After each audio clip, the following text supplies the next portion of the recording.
is fighting me. Want to stay at the Okay, YMCA. let's.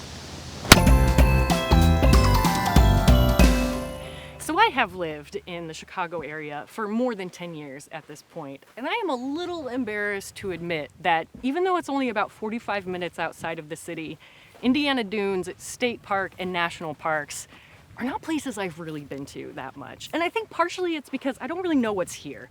I mean, I know there's sand, I know there are dunes, but beyond that, I have so many questions about these grasses and the other plants and the birds, and there is somebody right up ahead that will have the answers. I just gotta hike through the sand, and it's so hard!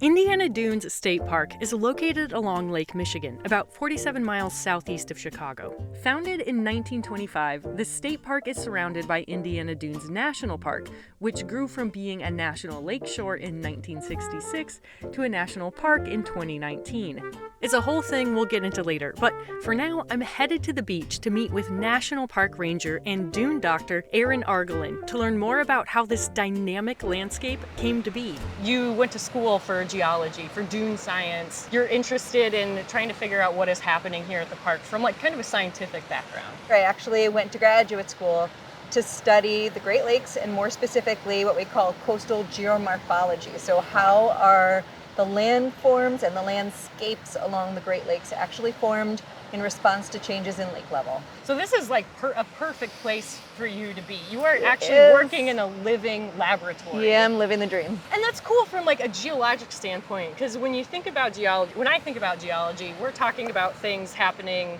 you know, thousands and thousands, if not millions of years ago. But we're on the shoreline watching geology happen here. Every day. Every day the landscape is being made, it's being eroded, it's being changed every day, every minute.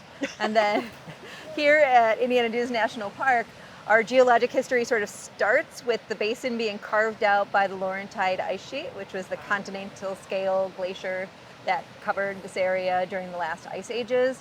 But then after that glacier retreated, the meltwater filled in the basins and lake level has sort of changed and responded ever since as the whole evolution of the Great Lakes took place. But then here today, when we mention like geology kind of happening in real time, we are standing on, what would you call this, a baby dune? Like you could call it a baby dune, a proto dune, something like that, yeah. Our story is kind of starting at the beach and we're moving further and further into the past as you move away. Is that correct? Yes. Now most of the Indiana Dunes is actually on landscapes that have been forming about 4,500 years ago to present. I mean, that's where our biggest dunes kind of are, in that age range. And again, our shoreline is still forming today in response to lake level and wind. So how does a dune actually form? There are kind of three things that you need. A lot of sand, you have to have wind, and then the other piece here that is different from some other dune landscapes is you have to have vegetation.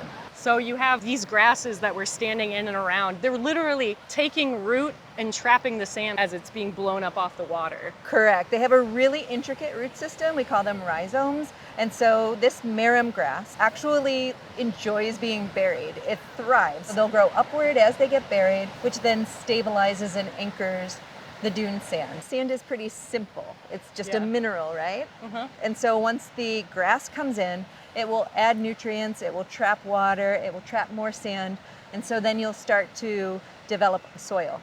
Oh, so that's where dirt comes from? That's where soil. That's a different video, the difference between dirt and soil. I know, it totally is, yeah. It's really cool because like this is the basic precursor, and then it sets the stage for the next type of vegetation that can come in that needs conditions that are slightly tweaked and a little bit different. Yeah. And so that's the science of ecological succession. Wow. And it's what made Indiana Dunes such an important landscape for scientific discovery.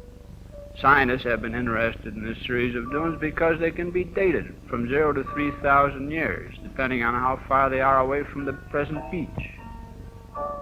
Sand is the key to our entire landscape here. Bedrock is at least 80 feet below us. Wow. Sand, you had mentioned, sand is a mineral, but what is sand actually? Is it just like billions of tiny rocks? So sand itself is just a size, okay? So 2 millimeters to a little bit smaller. And about 1/16 of a millimeter is what we technically call sand. And it can be made out of anything. So if you were to head down to the Caribbean, you would have sand that's made out of coral. You go to Hawaii and it's made out of lava. Here in Indiana, we are again very spoiled because most of our sand is made out of the mineral quartz. Okay. So we have quartz, we have feldspar, we even have some magnetic iron-rich minerals here. Ooh, fun. It's been both a blessing and a curse to be made out of quartz. Quartz is the mineral that's in glass. So early on, with the development of railroads and industry, the dunes were in threat of being completely mined away because it was such a valuable mineral, and they're so pure and quartz rich. Oh, wow. So when we think about like habitat destruction, you would look at sand and think maybe it's not that valuable of a resource. Yeah, a lot of people think that, but there's a huge aggregate industry is what we call it, rocks and sand. Just think about all the roads that are made, all the building materials you need. And again, it was really popular to lay this as part of the railroad construction. Okay. The surrounding industry of Indiana plays a vital role in both how the dunes have been altered and later protected over the years, with the national park slowly acquiring additional land to help restore this beautiful landscape further. Today, the dunes are home to more than 1,100 species of native plants, hundreds of birds, mammals, and other vertebrates, and at least 1,000 different kinds of insects. To better understand how the national and state parks collaborate together and with local industry, I met with Becky Hughes, resource management technician for Indiana Dunes State Park. So we know that this area that we're in, outside of Gary, Indiana, there's a lot of industry, there's the national park, there's the state park. How does all of that stuff fit together? That's a really good question. It's a big question. First, you have the state park in the middle. I kind of think of it like a bullseye. And the state park was developed or established in 1925. Okay. And the national park was not established until 1966. If you look at a map, their land surrounds the state park. And it's not all continuous, but there are dunes all the way from Gary through Michigan City. So that's where it's like you talk about Indiana Dunes. You're talking about a geologic formation, but you're also talking about a lot of these other agencies. You're working with sort of the same goals that the national park is. Absolutely, yes. Introduced species are a pervasive problem around the dunes, with rangers like Becky working tirelessly to mitigate their impact on the landscape. National Park biologist Laura Brennan, aka the most passionate plant person I have ever met, is another who is committed to alleviating some of the stress those plants can cause in the dunes. So Laura, the ecologist here at Indiana Dunes, invited us to go with her and her team to do some plant management, maybe see what they do behind the scenes to help with the conservation here at the parks. Oh, I'm so excited. Yeah, Laura, let's go. Let's go look at some plants. Let's do it. So what is the goal for today? So today we are going to explore Miller Woods and get to know some of the cool things that are growing and living out here. I'm curious, how do invasive species, how do they get here, and how is it that they're able to spread so extensively and powerfully throughout the park? Oh, a number of different ways, sometimes intentionally. Some invasive species we've brought over because they taste good, they look good, or they do something really good. And sometimes it's unintentional.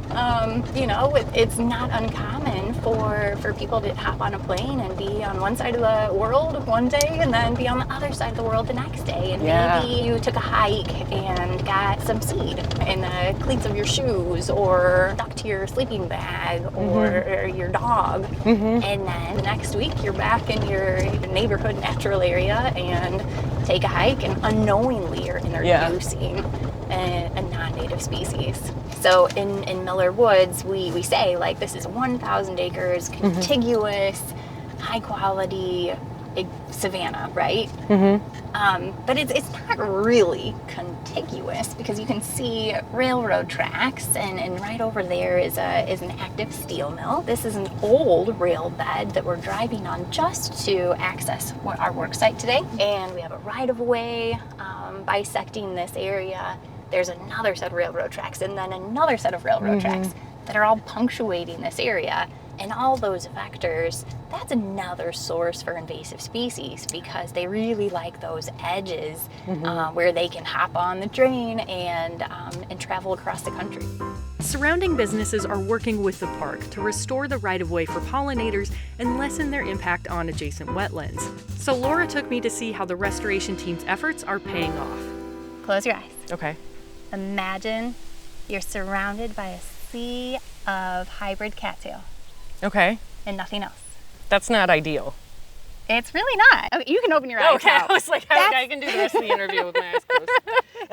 That is what you would have seen here just a couple years ago. Yeah. So hybrid cattail is a non-native invasive plant species. It's very aggressive, and in this area, that's all you would have seen. And so our restoration team set out to restore this wetland. And after a few years of invasive plant control, man, were we surprised, because the native plants were here in the seed bank, and they just needed us to remove that pressure, that stress of those invasive species. So even if you're not a botanist, diversity is great, right? Yeah. I mean, the colors, the shapes, the textures, I like to look at it, but if you think like you're the wildlife out here that depends on that for their home, for their food, for their shelter. This is so much of a better, rich, more sustainable environment than a single monoculture. It's never over. Yeah. It's kind of like cleaning your house. Like, just because you mop the floors one day doesn't mean you're not going to have to mop the floor again in a couple weeks or days,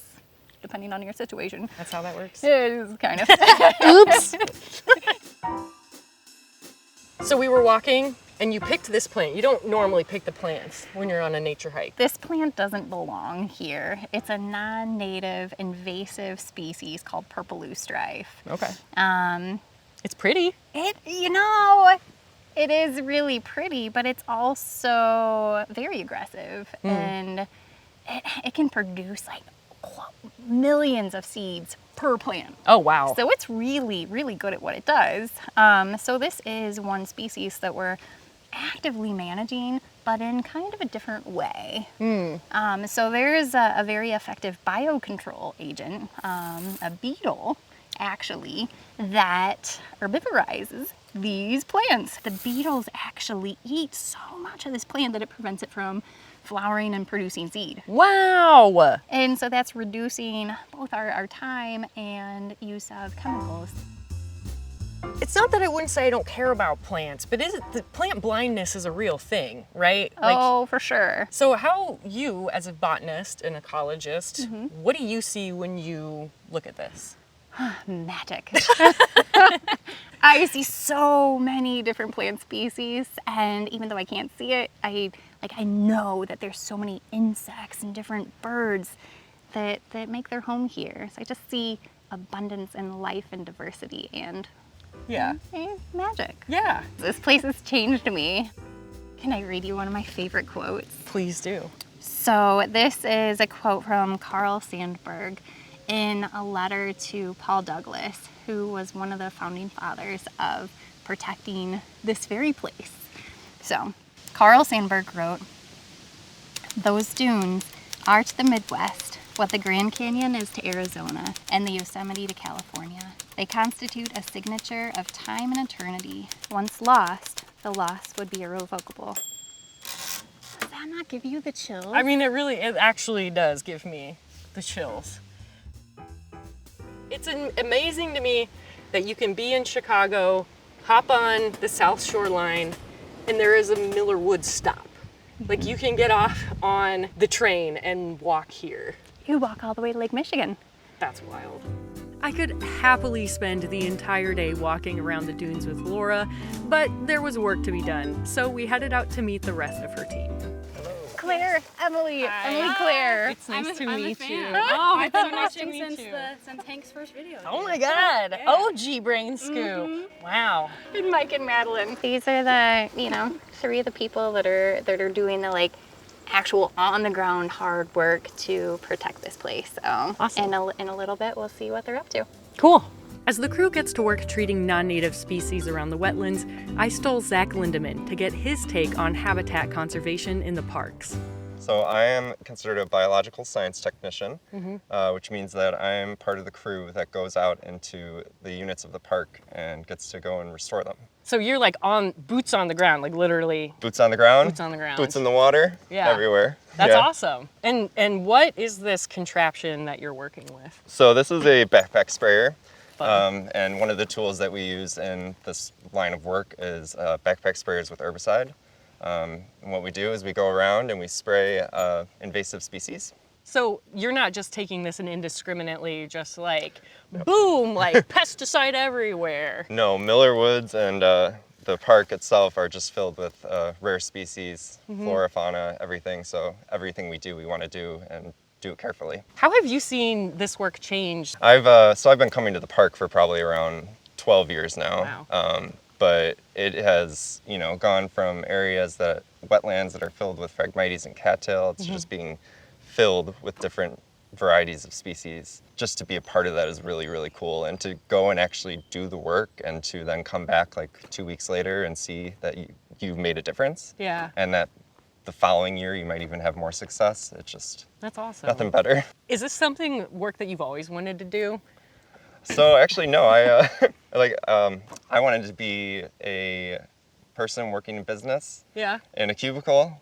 You were like, that's My the life for dream, me. yes. Are you serious? My dream to have a cubicle that came to fruition, and I hated it. Yeah, wow. So I was looking out a window at a parking lot and just decided that I needed to switch it up. For me, often it feels so overwhelming. Yeah. This idea that you're ever going to get a handle on the invasive species or the impacts of climate change. It feels very exhausting. Yeah. Do you experience that at all? Yeah, I would say, like most people, I think Yeah. at this point, yeah, I do. But I do see the benefit of it, and I do feel or you could see in areas that maybe are not touched by our program so much, Yeah. that they might not be as filled with natives, or they might have more invasive species in them. And I just know that what we're doing is worth it. Yeah. It gives me chills. Yes, like I it's just got them too. I know, it's the reason that we come out and do this, because you are not working alone. You're working within the capacity of a greater vision, not just with the national park, the state park. Yeah. You've got your partners in the industry around you. Yes. And yeah, I mean, that must be really gratifying. It really gets a lot done. Yeah. Come to Indiana Dunes. Woo! It's not just sand. I love that. When I moved to Chicago 11 years ago, I said goodbye to the Great Plains of South Dakota and the majestic mountains of western Montana. And while I still miss those places a lot, I've come to better appreciate the complete unlikelihood of this wild landscape. Despite a century of industry and development, shifting values over time have allowed the Indiana Dunes to persist. And I think that makes it a really special place worth visiting.